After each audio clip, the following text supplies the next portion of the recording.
Get some picnic baskets. Hey, boo boo. Okay, got one quick stick of pepper. There we go, Pepsi. All right, I'm right here. Got a little pond here, so Pepper's happy. He's swimming in the water. It's 30 plus degrees out Celsius. It's hot. Hey, Bradley Charbonneau here, Repossible Podcast, and Thursday Thunder. Got something a little different for you this week. I'm shouting out to a friend of mine, and she knows who she is because I'm going to send this to her. She is a fantastic, powerful singer, musician, artist that this is a little bit of a pitch to her, okay? So here's a little background. Ready? Repossible Cabaret. How's that sound, right? Now, I don't know if you know too much what cabaret is. Cabaret oh, geez, sorry. I realized I just kicked my entire tripod. That wouldn't happen in Repossible Cabaret, let me tell you. Although it is pretty improv. It's pretty just, let's go with the flow. It's live. It's performance. It's it's art. It's a theater. It's a performance. It's musical. It's whatever you want it to be, whatever it is. So I live near Utrecht in the Netherlands, and in Utrecht and in Amsterdam and The Hague, there's a thing called de parade, the parade. And for those of you who don't know it, it's very much like a circus, like a traveling circus, although it just goes to those three towns. And there's a bunch of tents, there's food, and there's performances, whether it's uh, maybe even improv or musical or a band or singing or art or dance or some kind of performance on stage, right? And it could be anything. We saw we went there Sunday night with some friends. It was fantastic. This whole atmosphere is just lovely. I'll try to remember to get a picture in there of what we saw and just get the overall atmosphere of it. So I was just, I'm like, oh, this is cool. By the way, it's not all good. We went to this musical performance towards the end, and it was terrible. I mean, terrible for me. But then again, this is the opinion, right? This is what I like. It was super like hard rock, and I guess it could be called modern dance, but I don't know. It was not pretty. It was one of those like, when is it polite for me to walk out? At what point? That's how bad it was. But I'm putting that out here because here I am. I'm I'm performing here, and you can walk out anytime. I'm not even going to see you. This is YouTube, right? So here we go. Here's the scene. The friends bought the tickets, and you can choose. I want to go to this performance, I want to go to this dance, this show, this stage, whatever. So there was one thing, and they didn't tell us what it was, and I didn't really ask. So we go over there, whatever. This one starts at 5, and it's a circular tent, and there's, I don't know, maybe 30 people in there. And then there's a little stage, which was dirt, dirt floor. There's a little stool, and then there was a sleeping bag, I think, and then another little stool. So the guy, remember, I have no idea what this is. So the first guy comes out, and he sits down, and he has a guitar, and he plays a song. Some kind of Western fun, a little slow, down, down, down, right? I'm like, all right, that's cool. Maybe this is a musical event. All right, that's fine. Then another guy comes out, and it was funny because the way he came out, he was sort of like, he was almost like uncomfortable, and I thought like, oh, is he lost? Is he too late for the seating? And he's going to go sit there? No, but then he sits on the little stool right in front, and I thought, oh, all right. And then he starts talking. He starts telling his story, and at first, remember, I have no idea who this is, what this is about. Is it 5 minutes, 3 hours? No idea. And the guy tells a story, and he starts talking about how he was kidnapped.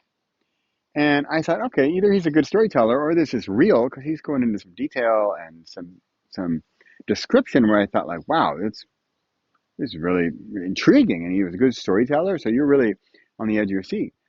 But then he fades out and they fade the light. There wasn't a whole lot of production going on, but they fade the light at some point, and then the guy does another guitar song.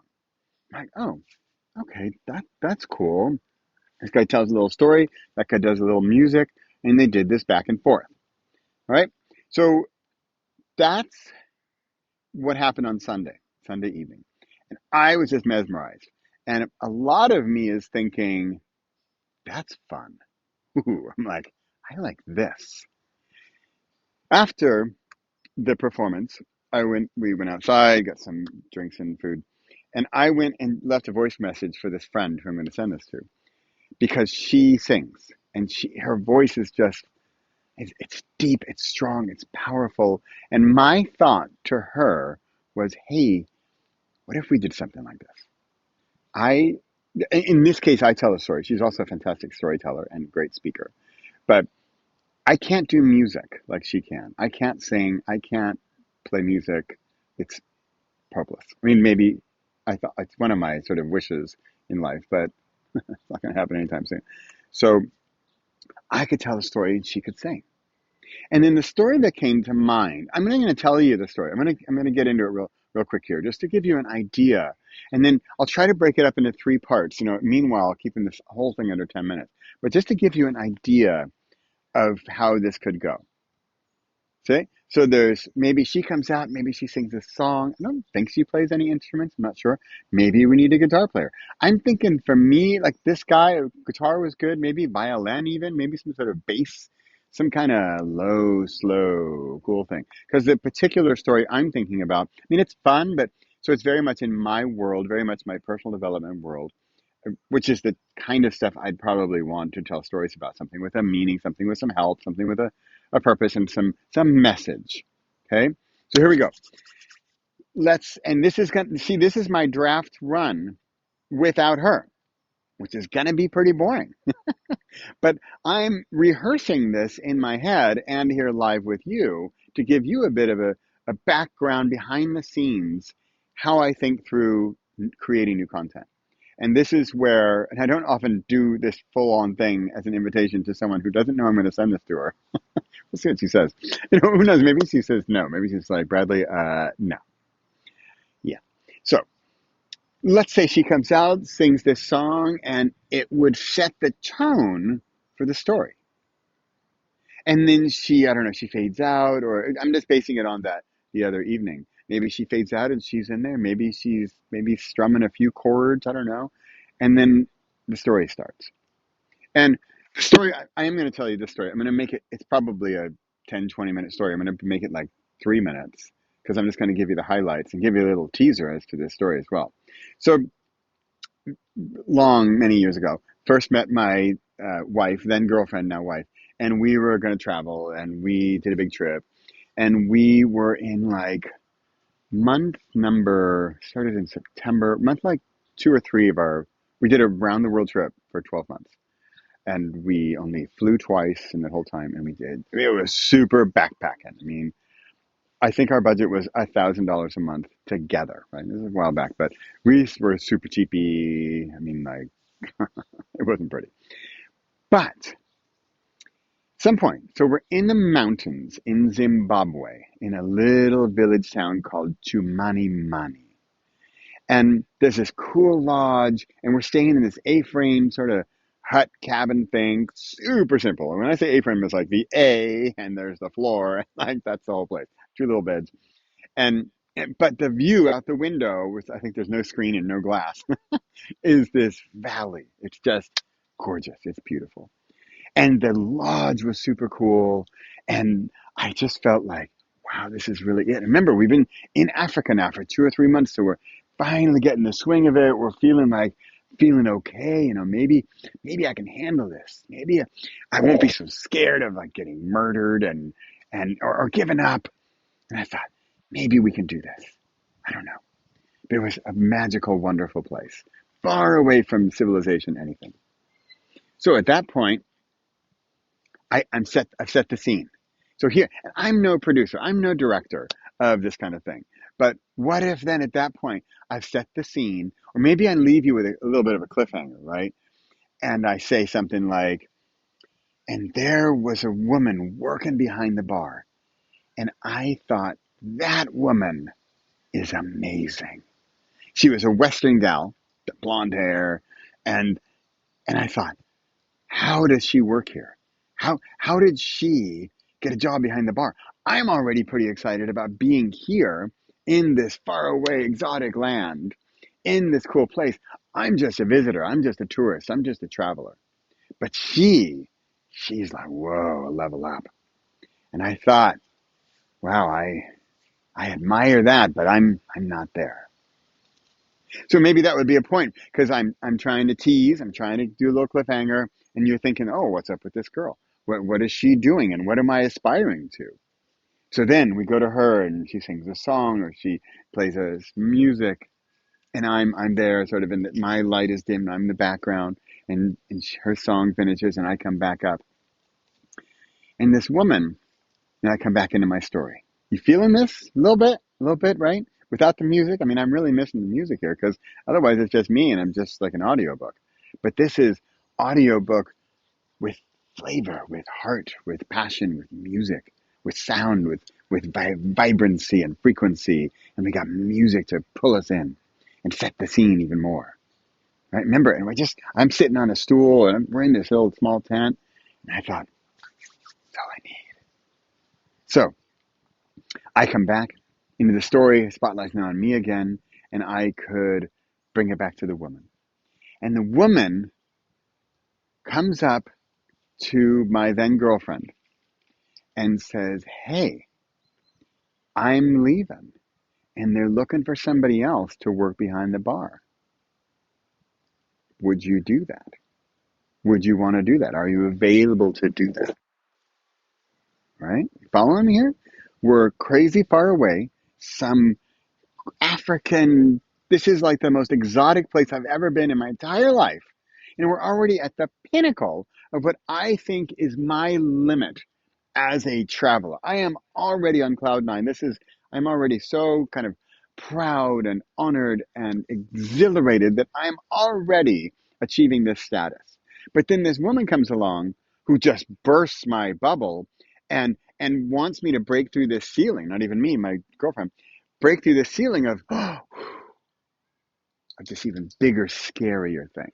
So my initial thought, remember, she didn't even ask me. She asked Saskia. And my initial thought is, oh no, we can't do that.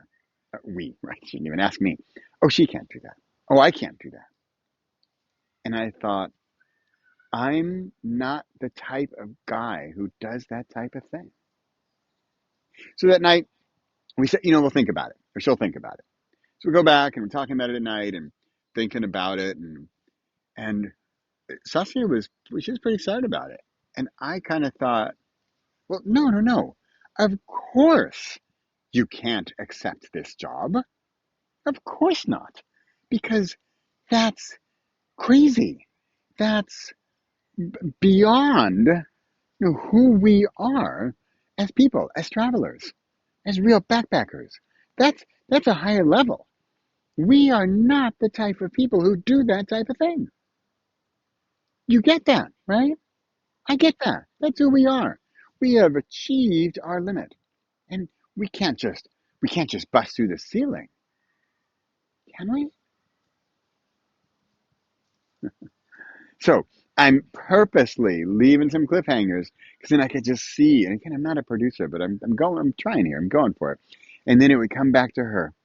Now she sings another song. And maybe, depending on how the producer or even she organizes this, right? Because now then, how's my story going? Where's my story arc, right? Are we like, ooh, are we even more enticed and excited, and are we even more on the edge of the seats? We want to know, well, what's she gonna say? Because scaredy cat boyfriend here, dude, just said we can't do that. Are you crazy? We can't do that. We can't say yes. We can't work in a bar in Zimbabwe in a little town called Jumani and serve beers to the chief of police. Can't do that. So she's singing, and I'm kind of thinking about this. Not just the next part of my story, but like, wow, what's she gonna say? What's the next part of this story? How are we going to get out of this? Feeling a little tense, feeling a little scared. So she finishes her song. Spotlight comes back to me. My girlfriend says, well, to become the type of person that does that type of thing, what's the difference? Is it only accepting the challenge, taking the action of the person who does that type of thing? And then do we become that person who does that type of thing. Is that all it is? If I say yes and do this type of thing, does that make me the type of person who does that type of thing? Well, by definition, it should. Because if I'm doing the type of thing that type of person does, then that should make me that type of person. You can guess where I'm going with this, but I was still skeptical. Yet my wife, girlfriend, said, I'm going to take the job. I, I didn't know what to say. My answer was, I was still in the, but are we the type of people who do that type of thing phase? I couldn't get past it because I didn't know how to make the transition, the transformation from somebody who didn't do that type of thing to somebody who did do that type of thing. And it turns out the answer is just to do the type of thing, to get out of your comfort zone, say yes to the invitation, and then act on it and do it and go for it. Saskia took the job. Next day, she's behind the reception, checking in new guests, serving beer to the chief of police. And 2 days later or so, they needed another person. And at this point, because Saskia had already broken the ceiling, and it was an open invitation from me, the answer was that much easier, as hard as it still was for me, especially because I just couldn't get past the fact that, no, I'm not that type of person. Yet, maybe you're in my scene and you're thinking like, dude, you're already in Chumani in Zimbabwe, in southeastern Africa. How cool is that? You've already broken through a certain ceiling, which is true. But this next ceiling, I couldn't get past it until I could. It helped that my girlfriend took the action before me. So if you're scared or hesitant, or there's a way where you can get some help to help you become the person that you'd like to become, then follow in their footsteps and see how it goes. I could have waited a while and seen how it goes with her before I said yes or no. But the job opportunity, the invitation came to me just a few days later. And the answer was a pretty easy and fast, not to mention envious and excited, yet still hesitant because I'm going through that ceiling. And I said, yes. You know why? Because I'm the type of person who does that type of thing. Now the music, we go back to her, and maybe it's a more uplifting song. It's a happy song. It's I can do this song. It's maybe I now know how to break through that ceiling of fear, of expectations of where we're supposed to be and who we're supposed to be and what type of people are we supposed to be in different parts of our lives. And how do we get through? How do we get through the transformations and the changes? Is it as simple as taking action? Is it as simple as answering in a different way than you think you should? Because it's something daring and scary and out of your comfort zone?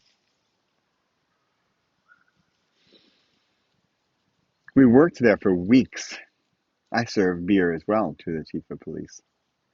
And I remember because I didn't know anything about bartending, and I remember my first customer for a rum and coke. And he says, I'd like a rum and coke. And I said, that's great. That probably has rum and coke. And I asked him, bartenders should never do this.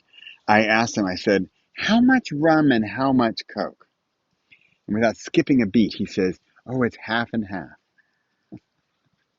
Yeah, I heard it from the boss later. We were kind of running low on rum. Had lots of coke left, though. And I became the type of person who does that type of thing. What do you think? We're having fun? We're at the Repossible Cabaret. What do you think? Is that an event? Would you go to that event at the Parade? Would you pay €8? Go sit and hear that story and have some music? I would. It's even my story. I would, because it's live performance. We'd have music. We'd have some kind of person who knows about production and story arcs and when to do the music and when to continue with the story and where to leave the cliffhangers. But this stuff is fun. This is what is fun for me. And you know what's also scary for me is that I am not the type of person to do a cabaret, because especially the music part scares me. This speaking part and telling the story, sure, I could get my points together and tell my story better. But it's an easy story because, of course, I know the story. It's my story. It happened. It's easy. I just have to try to remember. But think about that if we had some production and some plotting and some timing, and we had that music element, right? And maybe there's more that I don't even know about. Maybe there's costume and maybe there's background and sets, and I don't know about this stuff. I'm entering into a new world because you know why? Because I used to think that I wasn't the type of person to do this type of thing. But here I am today on this camera telling a story with my not yet existent background music. And I can say that I am the type of person to do this type of thing. I'm Bradley Charbonneau. I'm here every Thursday, breaking through ceilings, giving it all a shot, throwing sticks for Pepper there, who's got a busy visitor. Sorry for all the background scrummaging into the stuff. I'm here every Thursday, hopefully putting you also on alert to accept that challenge, to dare and take action, create something. I just created a potential future cabaret piece, right? It's whatever day it is, August, I don't know, 12th, 11th, can't remember. It's some day in August. And I just busted through a little ceiling that I was previously scared of. I'm Bradley Charbonneau, Repossible Podcast, Thursday Thunder. I'm here every single week busting through ceilings.